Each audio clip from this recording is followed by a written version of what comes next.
पाठ 12 जगदीश चंद्र बसु। भारत की भूमि पर अनेक महान वैज्ञानिकों ने जन्म लिया है। जगदीश चंद्र बसु एक ऐसे ही वैज्ञानिक थे। उन्होंने वनस्पति विज्ञान के क्षेत्र में अपनी अद्भुत खोज से भारत को विश्व पटल पर ख्याति दिलाई। जगदीश चंद्र बसु का जन्म 30 नवंबर 1858 ईशून्य को बंगाल के मैमनसिंह जिले के विक्रमपुर नामक गांव में हुआ था।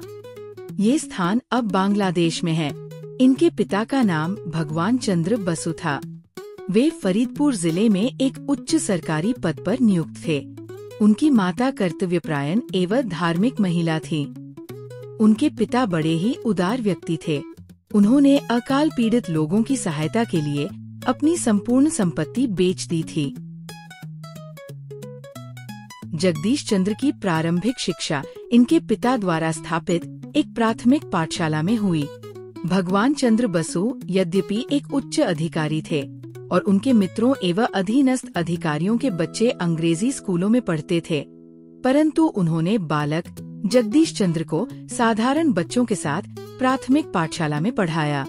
इसी पाठशाला में पढ़ते हुए जगदीश चंद्र के मन में प्रकृति और ग्राम्य जीवन के प्रति राग उत्पन्न हुआ। यही उन्हें पेड़ पौधों और पशुओं के विषय में अनेक बातों का ज्ञान हुआ। जगदीश चंद्र अत्यंत जिज्ञासु प्रवृत्ति के थे। वे विद्यालय में अपने सहपाठियों से जिन जिन बातों के बारे में सुनते थे, घर आकर उनके संबंध में पिता से प्रश्न करते थे। उनकी बातों को सुनकर कभी कभी उनके पिता भी चकरा जाते थे। जगदीश चंद्र बचपन में ही ये बात अच्छी तरह जान गए थे कि पेड़ पौधे भी मनुष्य की तरह बढ़ते हैं और समय पूरा होने पर उनकी मृत्यु हो जाती है।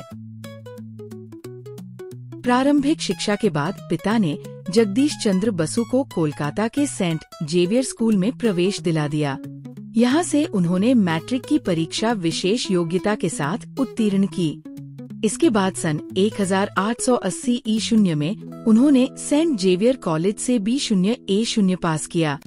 जगदीश चंद्र इंग्लैंड से I0 C0 A0 की परीक्षा उत्तीर्ण करके उच्च अधिकारी बनना चाहते थे, परंतु उनके पिता की इच्छा थी कि वे अंग्रेजी सरकार की सेवा के स्थान पर मानवता की सेवा को जीवन का लक्ष्य बनाएं और वैज्ञानिक या डॉक्टर बने। अपने पिता की इच्छा को पूर्ण करने के लिए जगदीश चंद्र डॉक्टरी की पढ़ाई करने के लिए लंदन गए। वहां उन्होंने लंदन मेडिकल कॉलेज में प्रवेश लिया, परंतु अस्वस्थ होने के कारण उनकी पढ़ाई बीच में ही छूट गई।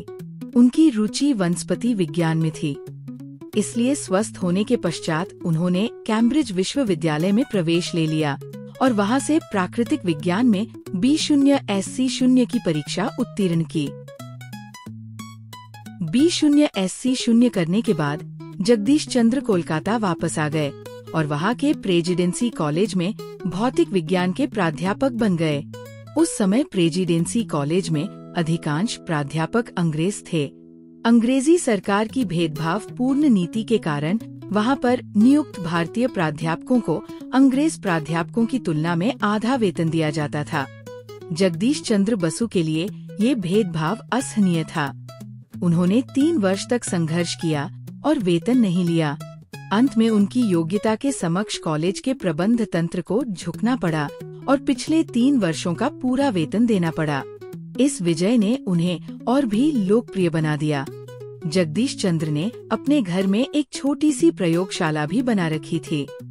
अध्यापन कार्य के बाद वे अपना अधिकांश समय इसी प्रयोगशाला में व्यतीत करते थे।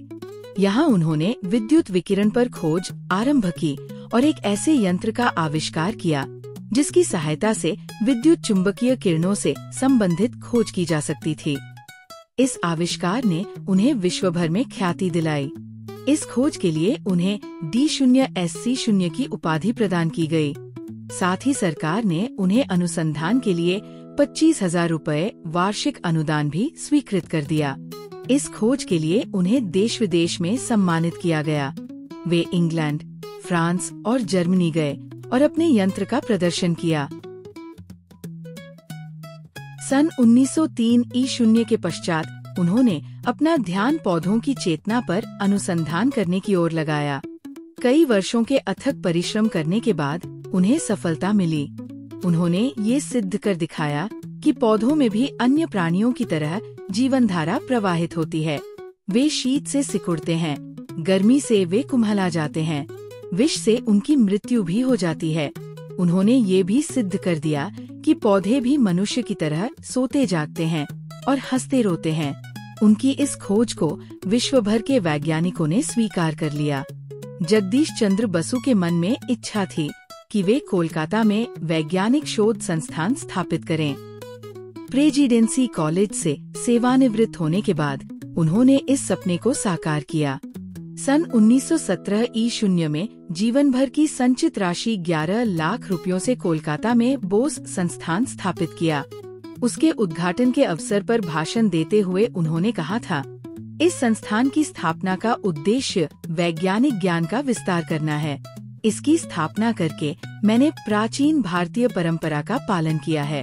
जिस प्रकार 2500 वर्ष पूर्व नालंदा और तक्षशिला में विदेशी छात्र ज्ञानार्जन के लिए आते थे, अब इस संस्थान में आएंगे। यह संस्थान आज वैज्ञानिक अनुसंधान का प्रमुख केंद्र है और विश्व विख्यात है। 23 नवंबर 1937 ईशून्य को भारत के इस महान वैज्ञानिक का निधन हो गया।